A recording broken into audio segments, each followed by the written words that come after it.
Castillo, soy estudiante de Ingeniería y Diseño Industrial del TEC, tengo 20 años y soy de Cachín. Marco, bueno, vos, ¿cuál es tu percepción ahora en esta coyuntura político-electoral? ¿Cómo ves a los candidatos? ¿Te gusta alguno, no te gusta alguno? ¿Cómo van las propuestas? Ok, bueno, a mí me gustaría ubicarme como en el arquetipo de joven promedio que costarricense actual, que tal vez más adelante no sé si tengan alguna pregunta relacionada con eso, pero que se ubica como en este lugar en donde no conoce mucho sobre el tema, pero tampoco es totalmente ignorante. Entonces, digamos, a menos de mi parecer, considero que no hay un candidato que cumpla con todas las expectativas. O sea, a diferencia de elecciones pasadas donde existía como un candidato que la gente decía que era, por ejemplo, el menos malo, esa campaña, bueno, publicitaria que fue demasiado graciosa, considero que ahorita es como que los costarricenses no tenemos para dónde ir. Digamos, por ejemplo, nosotros que pertenecemos a la comunidad LGBT podemos irnos contar y tal, pero tiene ciertas políticas que en realidad para el país son contraproducentes. O por ejemplo, yo como ciudadano quiero irme con tal persona, pero como persona LGBT sé que esa persona va a ir en contra de mis derechos, por ejemplo. Entonces, creo que estamos como en un punto muerto en el que no podemos ir ni para un lado ni para el otro. Más o menos como lo que sucedió tal vez con Trump y Hillary, que ninguno, digamos, era un buen candidato. O sea, era como que era el menos malo y al final cualquiera de los que quedara iba a tener repercusiones globales como las que estamos viendo con Trump, igual era ser con Hillary, que tenía políticas, ¿verdad?, armamentistas y todo, pero bueno, ese no es el tema, ¿verdad? Nada más que hacer como ese punto, digamos. Y bueno, ¿vos cómo hablas ahora del tema del voto joven, por ejemplo? ¿Verdad? Como, aparte de toda esa apatía generalizada, ¿verdad? Los votos del joven, ¿verdad? Creo, digamos que los que votan, ¿verdad?, por primera vez, ¿cómo percibís yo voto vos? por primera vez. Digamos, yo creo que el problema es que venimos de una generación, justamente la anterior a nosotros tal vez, la de los 80s, que son personas que dejaron de creer en los políticos, que actualmente tienen una percepción política absentista, se podría decir. Digamos, son personas que no consideran que los políticos sean como personas que puedan generar un cambio, básicamente porque cuando llegan al poder se dejan llevar por y no, digamos, como que no cumplen con lo que ellos pensaban originalmente. Entonces, al menos desde mi punto de vista como millennial, digamos, creo yo que no existe como o que no se ha generado como esa cultura de voto como existía tal vez en nuestros padres o nuestros abuelos, básicamente porque nuestros padres se han encargado desde que somos pequeños de decir los políticos no sirven para nada, los políticos no sirven, los políticos son corruptos, los políticos se roban el dinero. Entonces esto, aunque se haya dicho no como una educación, no como parte de la educación formal que uno recibe, pero obviamente es la educación que recibe con la familia, cala tanto en los millennials, digamos, que por ejemplo yo puedo ir en ese momento a mi clase de diseño, donde sea, en el TEC o cualquiera, y probablemente el 70% de nosotros no va a votar, por ejemplo. Y eso ha sido por una cuestión de crianza, aunado a una cuestión de cultura reciente. El punto más bien es, yo puedo recibir educación en la escuela, puedo recibir educación en el colegio, ahí puedo recibir valores, puedo aprender a socializar, puedo aprender a comportarme en sociedad, pero al final mi calidad como ser humano y lo que yo pienso realmente lo formo en la casa. Es decir, por ejemplo, lo digo porque por el caso de uno de mis amigos, que en la casa de él los padres son de un pueblo, ¿verdad? Son gente muy campesina tal vez, y ellos no tienen como esta formación en la educación por ejemplo, ambiental. Y ellos botan basura por donde le da la gana, se van así. Y no es por malicia, sino porque son personas ignorantes. Ellos no saben que le están haciendo daño al medio ambiente.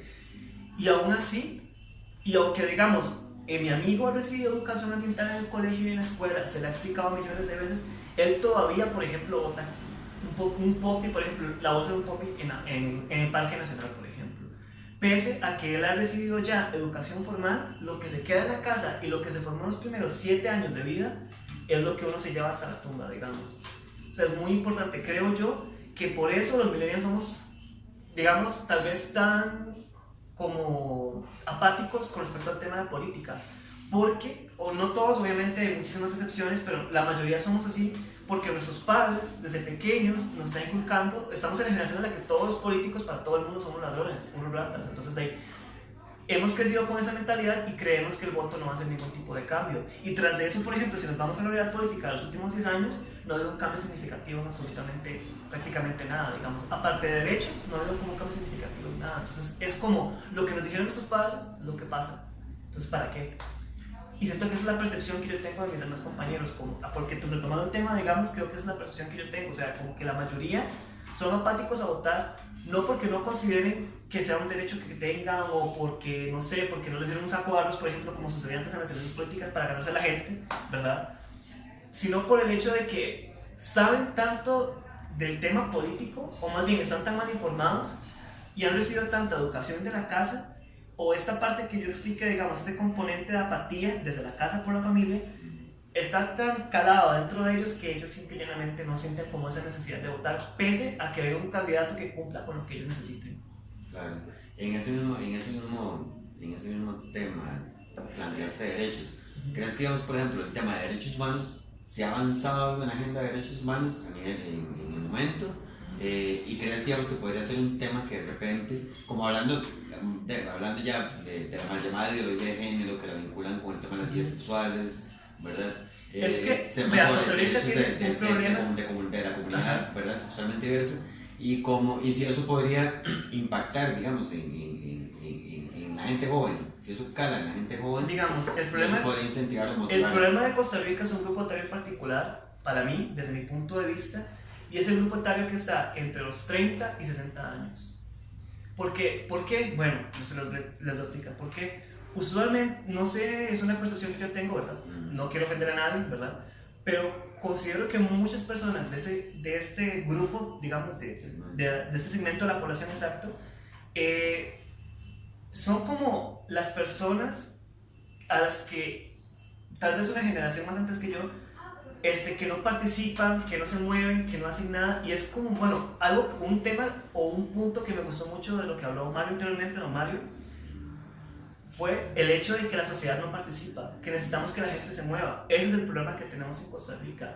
Y también el hecho de que la gente se pueda mover en contra de algo de derechos, también vuelve la tortilla, porque cuando se mueve en contra de algo que es, digamos, justo y que a nivel institucional, digamos, fuera del país, perdón, ya es algo aceptado, que es los derechos de la población LGBT, digamos, en general, digamos, el derecho a poder formar una pareja civil con quien vos querás, sea mujer o hombre, simple y llanamente porque vos querés, así como lo tienen los heterosexuales, ¿verdad? Entonces, creo yo que, ahora sí, retomando mi punto, el problema principal es que ese segmento es el que usualmente pone críticas, tira basura, habla de los candidatos, pero no hace nada porque, por ejemplo, cuando se le llega con una propuesta para que participe, ya sea en política o lo que sea, dicen que no, pese a que son personas que tal vez tienen muchísimo apoyo popular en la zona donde son y que pueden mover mucha gente, no lo hacen porque no quieren. Es la típica persona que, por ejemplo, si ve que están asaltando a alguien, en lugar de llamar a la policía, lo ignora, simple y llanamente porque qué pereza meterme, ¿verdad?, en esos problemas, ¿verdad? En lugar de hacer una denuncia que pueda hacerla de forma anónima y que no le van a hacer nada a él. Es como ese segmento de la población, creo yo que es el que trae la mayor cantidad de problemas, porque si uno ve, por ejemplo, las personas que fueron a la marcha de género, por lo general, no todas, son personas mayores de 35 años, con poca o nula educación sexual y con un nivel educativo bajo. O sea, ese es como la principal piedra en el zapato en cuestión de derechos humanos aquí en el país. ¿Por qué? Porque, por ejemplo, esas personas dicen que solo están en contra de la parte, digamos, LGBT que tiene como esta guía de educación sexual, pero, por ejemplo, cuando vos les preguntas a ellos y llegas a indagar más adentro de lo que piensan, de su pensamiento, de su forma actual, vos ves que el problema de ellos es que ven la sexualidad como un tabú. Y así como la sexualidad, ven otros temas, por ejemplo, son las primeras personas que tratan con insultos xenofóbicos a las personas nicaragüenses. Dicen que ellos solo aquí vienen a quitar plata, por ejemplo. Son las mismas personas que, por ejemplo, botan basura en un río porque les vale. Son las primeras personas que, por ejemplo, cuando se quejan, o por ejemplo, que se quejan del gobierno y cuando tienen un problema, buscan al gobierno para que les ayude. Me explico, o sea, para mí ese grupo etario en particular tiene muchísimas falencias y en general, como, no desventajas, pero sí generan como muchísima carga en la parte de derechos humanos para el país, sobre todo en la parte LGBT el grupo, por la formación religiosa que tienen, por la formación cultural, entre otras cosas. Ok, entonces, ¿vos crees que, por ejemplo, el tema de la mal llamada ideología de género, ¿verdad? Que se habla tanto, pueda polarizar el proceso electoral? Por supuesto. Ah. Digamos, por ejemplo, en redes sociales usted ve a gente que dice que no va a votar por Juan Diego Castro, por ejemplo, porque él dijo que estaba a favor de eso. En lugar de decir, por ejemplo, que el MAE, no sé, que ha hecho X y Y cosas, que el señor ha trabajado en esto, que la han encontrado en esto, hay gente que dice que literalmente no va a votar por cualquier candidato que apoye la parte... Matrimonio igualitario. Exacto, la parte de matrimonio igualitario, la parte LGBT, de la parte de la formación del MEP, de la nueva guía de identidad sexual, no me acuerdo el nombre, del MEP. Digamos que no van a votar por cualquier candidato que apoye la parte LGBT. Entonces, a eso yo considero como que, vuelvo y repito, son personas que no tienen criterio. O sea, las personas de ese grupo etario son personas que tal vez por falta de educación, tal vez porque, bueno, yo considero, por ejemplo, a ese grupo etario pertenece mi mamá y mi papá. Son personas, muchas de esas personas vieron el cambio de la industrialización de la Costa Rica de agricultura, campo, religión, misa todos los domingos, a la Costa Rica de 1980 o 90 con fábricas, con zonas industriales como la de Cartago, la de Heredia, que son enormes, ¿verdad? Gente que se tuvo que mudar a la ciudad para poder trabajar y vivir. Entonces son personas que, si uno ve y se devuelve a su estudiante académico, son gente que prácticamente muchos ni siquiera completaron la secundaria, por ejemplo. Entonces son personas que no tienen mucha educación, digamos, formal, y que tampoco tienen como mucha formación cultural. Entonces son personas que tienen esas carencias y que claramente, como aquí se les ha educado, que es un país libre, que no hay ejército, etc., ejercen su derecho, ¿verdad?, a poder expresarse sin tomar en cuenta los cambios y el estado actual de las cosas, en Costa Rica. Claro, sí. 3 minutos, 2 minutos, sí, 3 minutos. Quedan. Ok. En esa misma polarización, ¿verdad? De cómo ves vos el proceso, digamos, a nivel de candidatos, ¿quién podría llegar? Una posible segunda ronda, no sé cómo lo percibís vos. El tema de cómo incentivar más bien a ese voto millennial también, ¿qué le gustaría? ¿Qué le llama la atención? Es que, digamos, o sea, si yo en este momento me pongo a ver qué políticas me llamaría la atención que un candidato quisiera implementar, por ejemplo, serían políticas en educación de la población, precisamente políticas de sexualidad, políticas, por eso es que la mayoría de personas jóvenes están de acuerdo con la agenda de efectividad del MEP, claramente, ¿verdad? Porque es como el deseo que tenemos muchos, ¿verdad? De que se eduque a la población, ya que la educación en la casa no está funcionando por los tabúes, hay que educar a la población de la manera que se pueda, que es la manera de educación formal. Políticas también que hablen, digamos, de la privacidad que tenemos nosotros en redes, digamos, en internet. Por ejemplo, yo sé que eso es algo muy complicado de lograr porque es algo que viene ya desde, por ejemplo, empresas honestas como Instagram, por ejemplo, pero creo yo que el principal problema o el principal miedo que tienen muchos millennials es sus redes sociales. O sea, no es una mentira, ¿verdad? No es un estereotipo, ¿verdad? Muchos utilizamos redes sociales constantemente y nos daría muchísimo miedo que si dijera alguna calumnia o algo que pudiera informarnos a nivel social, digamos, a nivel mediático en las redes, ¿verdad? Que existieran más políticas que se enfocaran en esto, candidatos jóvenes. Creo yo que es como el punto principal, candidatos jóvenes con ideas frescas que correspondan a lo que ya dije, como por ejemplo, que sean personas que utilicen las redes, que se comuniquen con la población, que no se vea, que quiten esa idea del político estirado que no quiere hablar a nadie, básicamente. Con los medios actuales, los millennials no los tocan, digamos. O sea, considero yo que muchos candidatos, al día de hoy, en la parte, digamos, de gente joven, de mi grupo etario, de los 20, consideramos millennials a las personas que ahorita tienen de 5 a 25 años más o menos, tal vez los de 25 a 30 tal vez están como en medio, pero digamos de 5 a 25 años más o menos. Creo... Pero también LGBTs, ¿verdad? Ah, sí, por eso sí, digamos, pero estoy citando como la parte, digamos, de nuestro segmento etario. Ah, sí, claro. Yo considero que la campaña tiene una respuesta muy baja, o sea, digamos, hay pocos candidatos. Básicamente el único que yo veo utiliza activamente las redes sociales es de Santi, que todo lo que hace o no hace lo publica ahí, en Facebook. O sea, o por lo menos, no tal vez el hecho de que él lo haga, ¿ok? No es como que él publique información, pero sí cada cosa que él hace o deshace. No sé si es que él tiene como algún team de community manager o lo que sea, pero comparte noticias en páginas famosas como por ejemplo Tome Palpito en Facebook, que son una página seguida por 250,000 personas, creo. Entonces comparten eso ahí, o le dicen al mae, le pagamos tanto para que comparta ahí, y eso llega a mucha gente. Mucha gente lee lo que estaba haciendo. Mucha gente lee lo que está haciendo él, mucha gente está viendo lo que el señor hace o deshace, ¿verdad? Entonces, o sea, creo yo que si, por ejemplo, te lo voy a decir así, nosotros el televisor ya lo dejamos de usar. Básicamente lo que usamos es una pantalla para ver Netflix, para ver YouTube, y creo yo que si un candidato quiere generar respuesta en nuestro grupo etario, tiene que usar redes sociales. O sea, no hay otra forma de llegar a nosotros como población. Yo las noticias las leo en CR Hoy, a veces me da pena, pero o sea, a veces las noticias yo las leo en Facebook, las leo en ¿cómo se llama? Hasta en WhatsApp, que a veces mis compañeros me pasan fotos de alguna noticia como llamativa, ¿verdad? Y creo yo, digamos, que no ha habido como esa respuesta. Ahora, en cuanto al punto de la percepción de la diversidad de nuestro grupo etario, bueno, yo te voy a decir algo. Yo no me quiero limitar como solo a la gente LGBT, sino como a la gente en general de mi grupo, porque yo estoy en una universidad donde la mayoría de estudiantes están entre los 20 y 25 años, ¿verdad? Y creo yo que muchísima gente está como... Es bonito ver, digamos, como persona gay, digamos, que muchísimas personas apoyan esta parte, digamos, de la diversidad, apoyan esa parte de la no homofobia. Yo te puedo decir, por ejemplo, que en el campus del TEC una vez a un compañero gay, que es bueno, era gay, pero después comenzó con hormonas, entonces ya era una chica trans, digamos, ya tenía el cabello largo y todo, le pegaron una patada.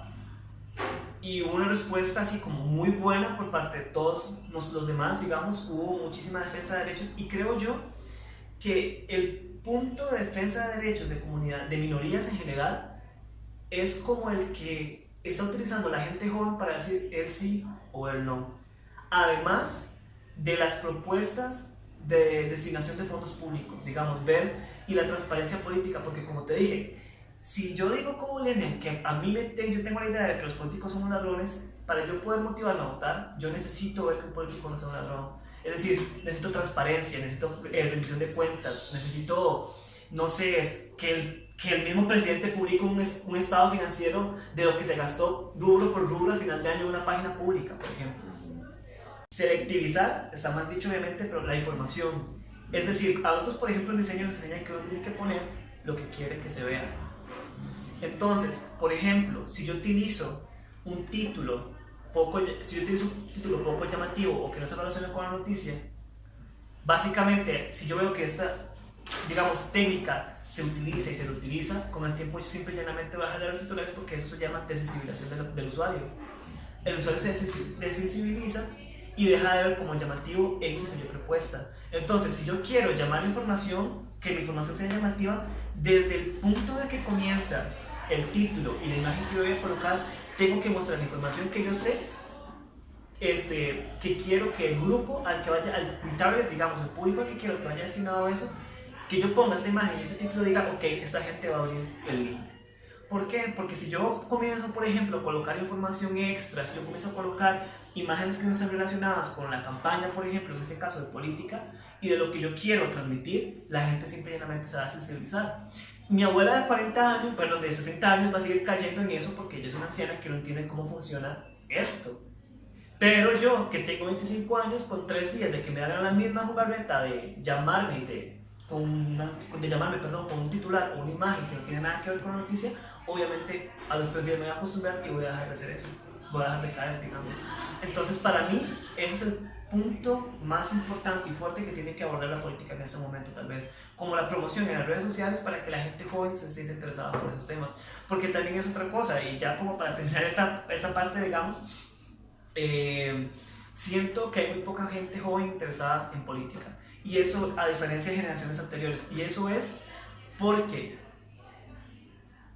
hay muchísima más información, nosotros podemos acceder a más información, pero hay menos difusión de la misma que antes inclusive, número uno, porque nada más lo ponen en una página de Facebook ya que la gente lo lea y eso no funciona así. Y número dos, la gente que, digamos, si, aunque yo tenga el poder, yo siento que no voy a hacer nada.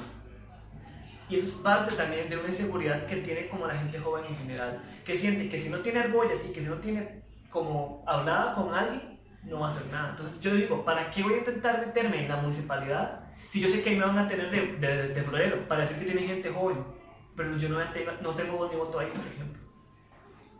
Claro, ya, Para cerrar. sí, para cerrar, tal vez un mensaje final ahí a la comunidad. Bueno, A la gente que- básicamente lo único que les puedo decir es que hay que seguir luchando, digamos. O sea, creo yo, digamos, que ahora con esto de la ideología de género, yo soy bastante optimista y considero que cualquier candidato que tenga esta idea de retirar cualquier tipo de información LGBT o que quiera ir en contraria a la corriente globalizada, digamos, de aceptación a la comunidad LGBT, no va a conseguir ese propósito básicamente por la influencia externa más no la interna. Por eso es que considero que nosotros como comunidad LGBT tenemos que hacernos escuchar aún más de lo que ya lo hacemos para decir, ok, si ellos son 50,000, nosotros somos 100,000 que estamos a favor del matrimonio igualitario, por ejemplo. O sea, tenemos que hacernos escuchar y no ser como el resto de los ticos. Nosotros tenemos que salir a marchar, tenemos que salir a hablar y tenemos que tener presencia para que ellos vean que esos 50,000 gatos que fueron a la marcha de la familia en Paseo Colón no se asimilan ni siquiera a las 60,000 personas, 50,000 personas que pueden ir, por ejemplo, a la marcha LGBT de orgullo gay, por ejemplo. Claro, muchas gracias.